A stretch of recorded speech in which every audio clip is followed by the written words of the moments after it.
Hello बच्चों, कैसे हैं आप सभी। बच्चों, सर से एक बच्चे ने बहुत प्यारा सा कमेंट किया है, क्वेश्चन पूछा है कि ऑनलाइन स्टडी ज़्यादा बेस्ट है या ऑफलाइन स्टडी ज़्यादा बेस्ट है। सर, आप बताना चाहेंगे इस बारे में।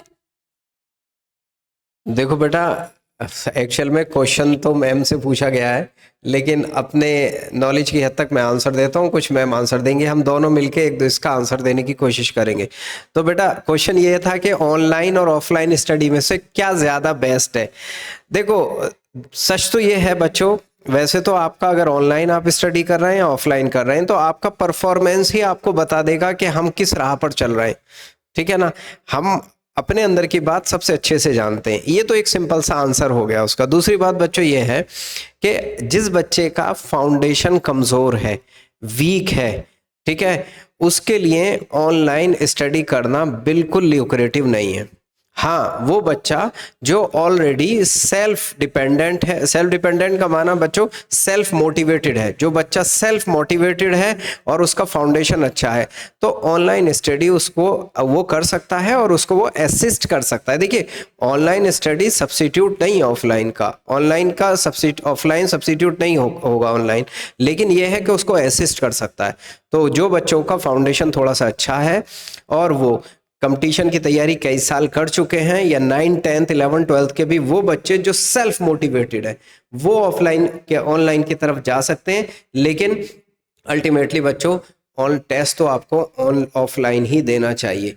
मैं जहाँ तक बात करूँ जेई की, तो जेई के अंदर सीबीटी मोड होता है, लेकिन उसका टेस्ट भी आपको बैठ के ऑफलाइन ही किसी के सर्विलेंस के अंदर ही देना चाहिए, वही सबसे बेटर होता है। अब मैं मैम का व्यू लेता हूँ कि आपका व्यू क्या है। आप बताइए, ऑनलाइन ऑफलाइन के लिए क्या बेटर बात हो सकती है। ठीक। सर, मुझे भी यही चीज़ लगती है कि बच्चे को एक तो आपका बेस उसके लिए स्ट्रांग होना चाहिए।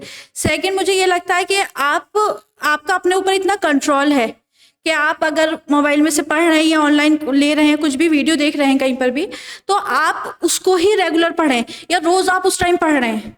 अगर आपने उस टाइम ये कर दिया कि चलो थोड़ा सा बोर हो गया हूँ, अब कुछ और देख लेता हूँ, आपको पता भी नहीं चलेगा आप पढ़ने बैठे थे 2 घंटे और आपने 2 घंटे कुछ और चला लिया। ठीक है, आपका अपने आप पर कंट्रोल है तो वो आपके लिए अच्छा है। बाकी टेस्ट सीरीज आपको ऑफलाइन ही देनी चाहिए।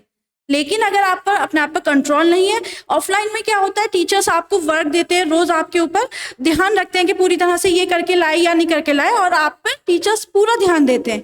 लेकिन ऑफलाइन में आपकी जिम्मेदारी हो जाती है मेन। बहुत अच्छी बात कही, ये एक पॉइंट है, वही मैंने कहा, उसका इलेबोरेशन इन्होंने बहुत अच्छा किया कि अगर आपको अपने ऊपर कंट्रोल है, यानी आप सेल्फ डिसिप्लिन है। देखो बच्चों, ऑनलाइन में डेकोरम डिसिप्लिन तो कुछ होता नहीं ना।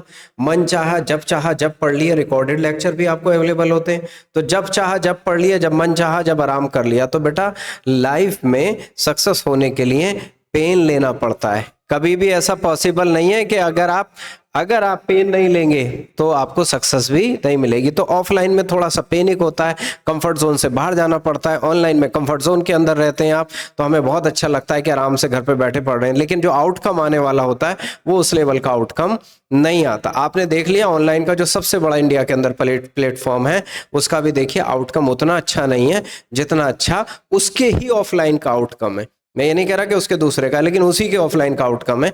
तो बच्चों, अच्छी बात तो ये है कि आप ब्लेंड भी यूज कर सकते हैं, ऑफलाइन और ऑनलाइन का ब्लेंड, यानी कि जहां पे असिस्टेंस की जरूरत हो ऑनलाइन ले लें। हम भी लेक्चर बनाते हैं ऑनलाइन, लेकिन बेसिक जो प्रिंसिपल, बेसिक जो रखना है आपको, अपना बेस जो बनाना फाउंडेशन, वो ऑफलाइन को ही यूज करना है बच्चों आपको। ठीक है, आई होप बात हमारी, ये सब छोटा सा क्वेश्चन था जिसका आंसर हमने दिया, बात हमारी जमी होगी। अगर कोई और इसमें कंफ्यूजन है, आप कोई और वैल्यू एडिशन करके क्वेश्चन पूछना चाहते हैं, you can ask, you are free to ask। ठीक है, ओके बच्चों, थैंक यू, गुड लक।